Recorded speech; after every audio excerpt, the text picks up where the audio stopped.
decía en días pasados que una de las obras de caridad que menos cumplimos es la de visitar a los internos en las cárceles. Pues bien, esta obra de caridad va más allá y nos invita a ponernos en los zapatos de los guerrilleros, de los paramilitares, de los reinsertados, para conocer sus razones, así no las compartamos, y para compartir un poco de sus vidas, para saber de sus testimonios, para saber de sus sueños, de sus anhelos, en fin. Mi invitada el día de hoy lleva 21 años trabajando con estas personas, intentando que reedifiquen sus vidas y salven sus almas. Hermana Cecilia, bienvenida al programa, ¿cómo está? Muchas gracias, Miriam. Bien, gracias. Hermana, usted había estado ya en días pasados acá en otro espacio, pero nosotros queríamos tenerla nuevamente para que nos comparta más sobre esa labor, yo diría titánica, de trabajar con un grupo de personas con las que muchas veces la gente no quiere saber nada, ¿cierto? Entonces, así es. Por eso, bienvenida acá. Usted pertenece a la Compañía de María, ¿no? A la Compañía de María, sí. ¿Cuánto tiempo lleva en la compañía, hermana? Hermana Cecilia. Ya perdí la cuenta, pero pasó por 50 años. Hermana Cecilia, a uno le extraña cuando trae una religiosa y no tiene el hábito. Cuéntenos ustedes, las hermanas de la Compañía de María no tienen esto. Es que con el Concilio Vaticano II se le planteó a la vida religiosa la necesidad de renovarse, para que tuviéramos como mayor accesibilidad a la gente. Y la idea del hábito correspondía a lo que usaban las personas que estaban en la vida religiosa, se vestían de una manera muy sencilla. Entonces lo que nosotros tendríamos que hacer en un aspecto que es en el vestuario, es vestirnos de manera muy sencilla. Esa es la idea. Claro que el Concilio Vaticano II propuso una renovación integral en diferentes aspectos, pero como tú me tocas ese punto, entonces por eso te hago referencia a eso. Exacto, como usted ha oído el dicho aquel de que el hábito no hace al monje, para usted no tiene ningún inconveniente en la labor que realiza el ir vestida como una laica cualquiera, ¿no? No, para nada. E incluso, yo no sé, Miriam, pero me ha pasado que la gente algo capta y se dan cuenta. Eso me ha pasado en varios lugares, en varios sitios. Sí. Porque también, fíjate cómo estás vestida tú, por ejemplo, y mira cómo estoy vestida yo. O sea, es de una manera muy sencilla. Entonces, eso es como el inicio, pero no solamente eso, lo que le permite a la gente captar, esta persona parece religiosa. Y me lo preguntan. Bueno, hermana, como decía, usted pertenece a la Compañía de María. ¿Ingresó allí o conoció de la misma como estudiante y se quedó allí, verdad? Sí.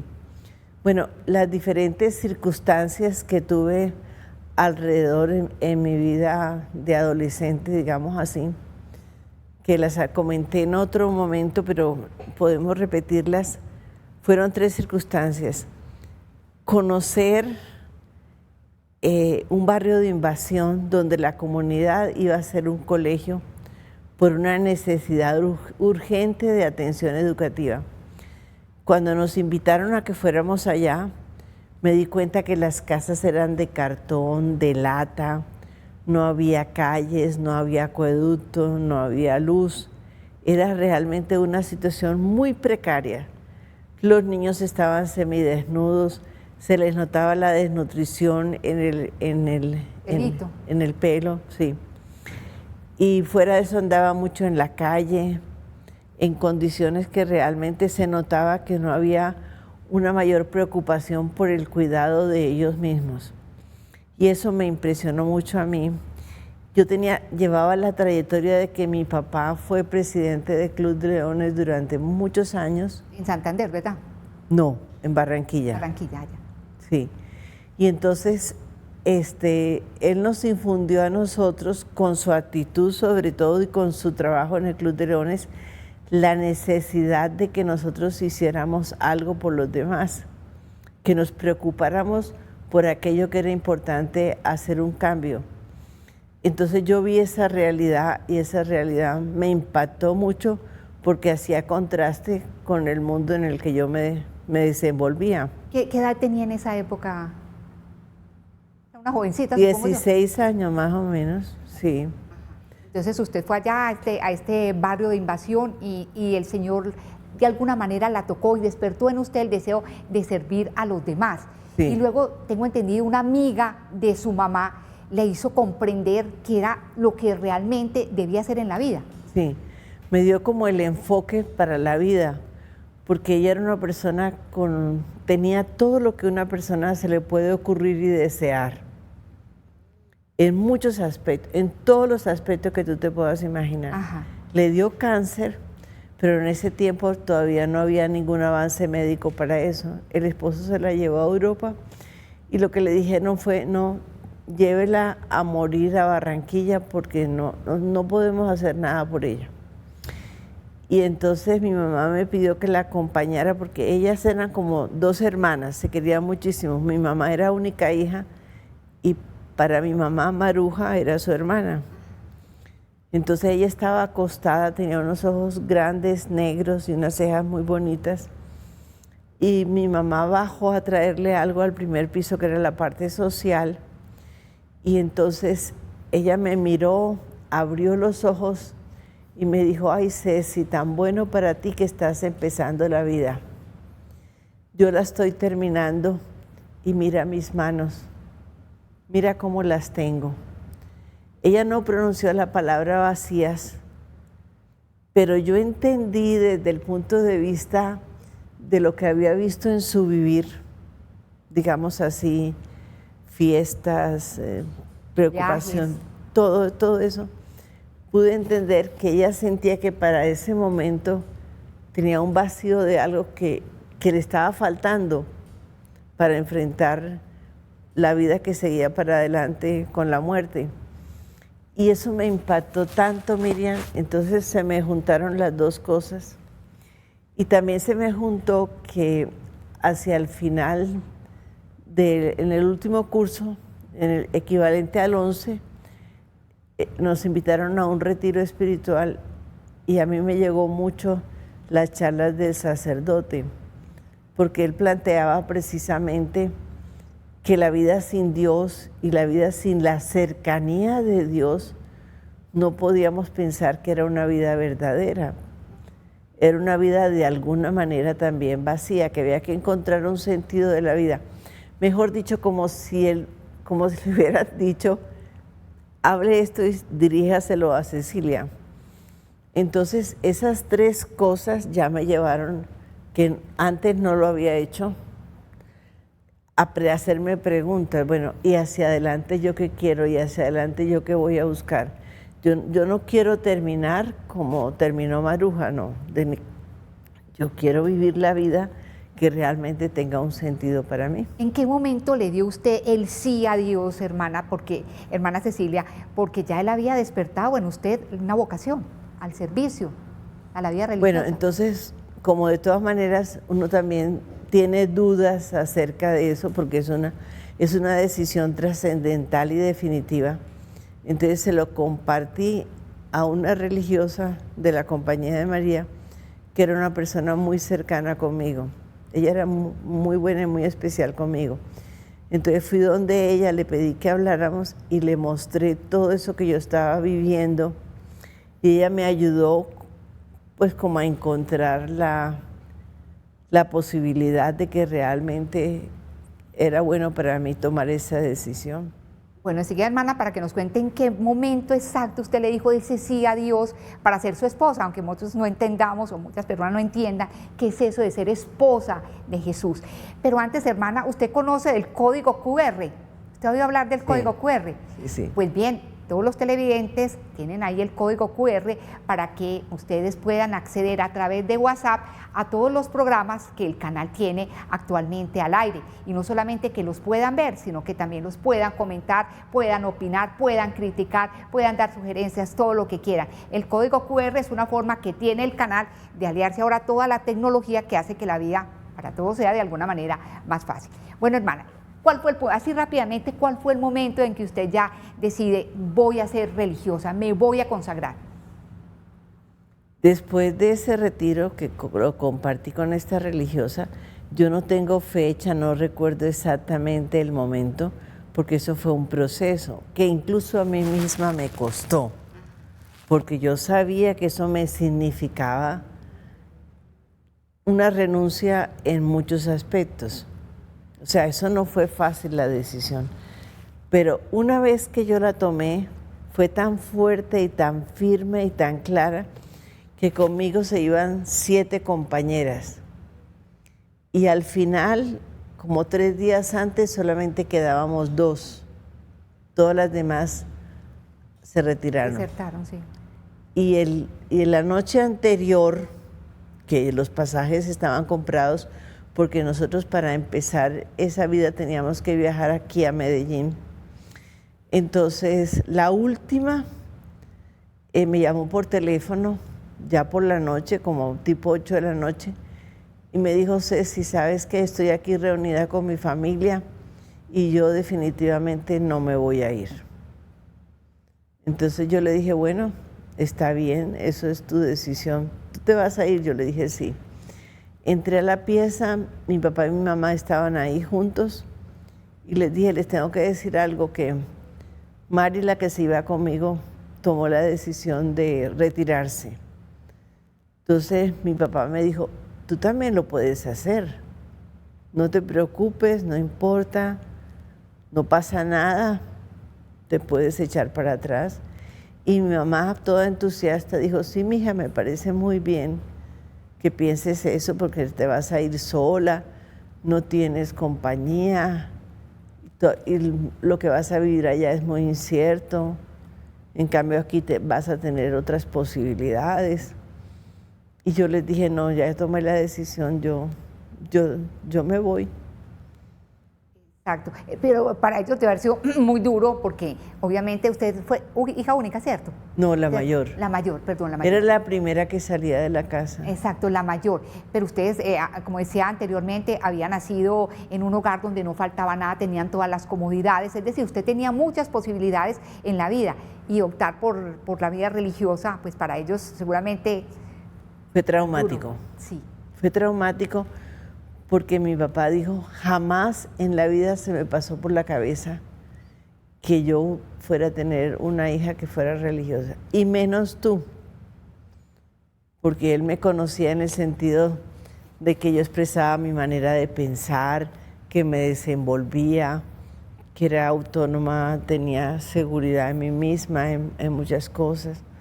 O sea que para él era una cosa muy dura. Y él también decía que yo era la abogada de los pobres y la defensora de las causas perdidas. Entonces él me visualizaba a mí que estudiara Derecho. Y como él era abogado, eso era para él una ilusión. En ese momento fue una frustración muy grande. Y para mi mamá fue una frustración muy grande, porque como era la mayor, ella estaba siempre como muy cercana conmigo: acompáñame, me comentaba cosas, en fin.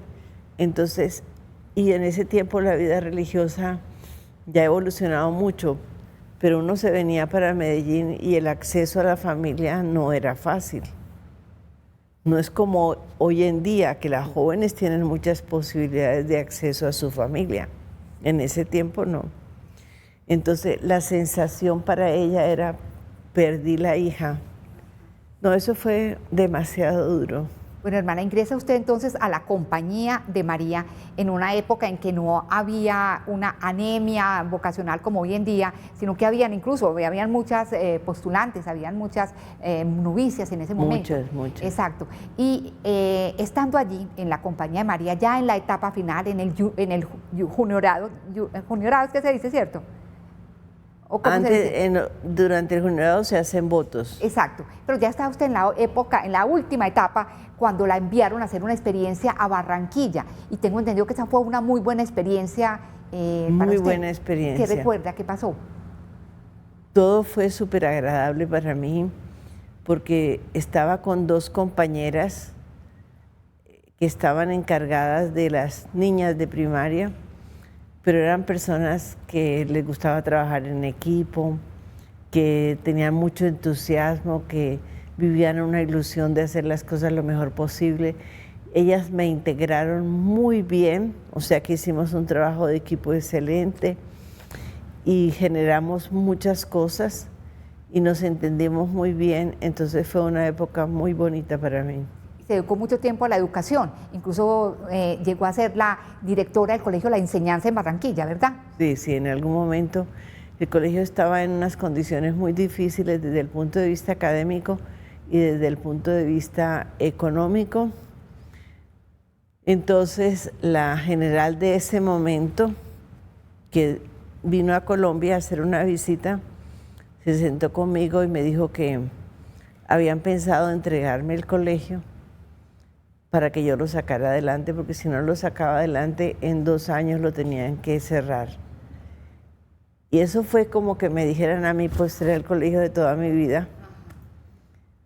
Me dediqué con una fuerza, con un interés, con un deseo, mejor dicho, y logré en 2 años no solamente recuperarlo, sino que hice muchos arreglos, dejé una reserva económica de respaldo, inventé un movimiento que era para los laicos, pero con la espiritualidad de la Compañía de María, porque me parecía muy bonito eso, que lo llamé Compañeras de Santa María.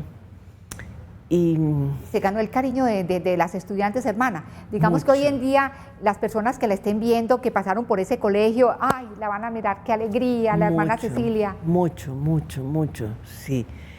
Yo sé que hicimos muy buena relación. Ellas se sintieron que yo siempre era como cercana, cariñosa, que las escuchaba, que les ayudaba. Sí, yo sentí mucho afecto. Igual me pasó con los profesores. Una vez una profesora me dijo, Ceci, te digo que nosotros, todo lo que a ti se te ha ocurrido, te seguimos el paso, pero es que nos sentimos como tan animadas contigo y nos sentimos tan bien contigo que nosotros te marchamos a todo lo que se te ocurrió. Bueno, pero usted no quería quedarse solamente como educadora, usted tenía un deseo más, ser psicóloga. ¿Por qué? A ver, porque en el tiempo del colegio, mientras crecí, siempre las compañeras mías, muchas se me acercaban a comentarme lo que les pasaba y contaban con mi opinión. Entonces ya eso como que me enrutó en el sentido de la escucha. Y viendo esa problemática que te comenté, y la problemática de la violencia que la hemos tenido toda la vida, yo tenía la sensación de que en la psicología yo iba a encontrar unos elementos con los cuales yo podía ayudar más a las personas, o sea, Miriam, más profundamente. Y yo, sinceramente, sí, yo el tiempo que hice terapia psicológica por las mañanas con personas de clase media alta y por las tardes con los reinsertados y con los niños de la calle, yo te digo que yo disfruté muchísimo. O sea, la terapia misma es una cosa para mí hermosa. Sobre todo cuando tú, por ejemplo, con el caso de ellos, personas tan supremamente afectadas, tú te das cuenta que es como entrar a un bosque bien enmarañado, por decirlo simbólicamente, y entonces tú tienes que empezar a buscar como un pequeño atajo, que si tú estuvieras realmente en un bosque, pues con un hacha vas a cortar, ¿cierto? Para abrir un pequeño espacio. Pues de alguna manera también en la terapia de eso se trata, de ver tú qué captas ahí y entonces cómo te le enfilas a eso con una pregunta, con un señalamiento, con una retroalimentación y entonces eso produce un efecto en la persona que se siente realmente tocada al fondo y entonces empieza a desenvolver eso que le fue tocado, lo empieza a desenvolver, a explicitar, y es ahí donde tú sigues haciendo un trabajo que va permitiendo como como decantar, podríamos decir, ese mundo oscuro, conflictivo, difícil, enmarañado de la persona. Y eso es una cosa tan bonita que uno ve ahí como la posibilidad que le da Dios a nosotros como personas de continuar la creación. O sea, Él la hizo, pero en realidad no está terminada, e incluso está afectada. Así es, hermana, eso me llama y me genera mucha curiosidad. Usted que conoció tan de cerca realmente cuál es la psicología de los reinsertados, de las personas que han pasado por X o Y motivos, por la guerrilla, por el paramilitarismo y demás. Pero eso vamos a hablar en un próximo programa. Ya nos vamos a meter realmente en ese trabajo, yo diría titánico, que usted está haciendo con todas estas personas. Entonces invitemos a todos los televidentes para que no se vayan a ir de la entrevista, para que no le vayan a perder este hilo que llevamos y entonces puedan saber el final de esta historia. Que tengan un resto de día muy feliz.